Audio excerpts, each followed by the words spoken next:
Good morning, everyone, and happy Valentine's Day. I'm Dr. Chuck Lucor, president of St. Francis Hospital, and today we're having a reception for Richard and Marilyn Hearne.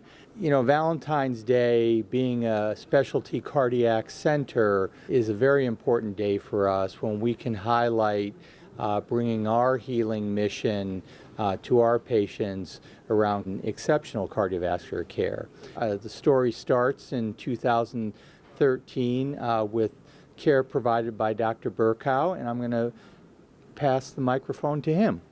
I met Ms. Hearne in 2013 prior to her needing a knee replacement. She had an aortic valve that was not opening well, and so we replaced the aortic valve through a small incision in the upper portion of the breastbone. And just a couple years later, she was faced with the same situation where her aortic valve was not working well, this time a prosthetic valve. Dr. Petrosian and I took her back to surgery where we replaced this valve, inserting a new valve from the groin, which has come to known as TAVR, transaortic valve replacement or valve implantation. And then she developed severe mitral regurgitation along with prosthetic valve dysfunction. So in 2018, I reoperated on Ms. Hearne and replaced both her aortic and mitral valves with mechanical valves. And these work quite well. Unfortunately, in the next year or so, she developed severe tricuspid regurgitation. That's a valve on the right side of the heart, and became quite leaky, and she had shortness of breath and leg swelling. So this time we replaced it again with Dr. Robinson and Dr. Petrosian using a new valve. We went ahead and got permission to use something called the Navigate valve.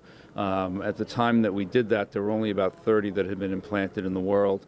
We got permission from the FDA to use this on a compassionate use basis because there was no other option. Marilyn recovered very nicely.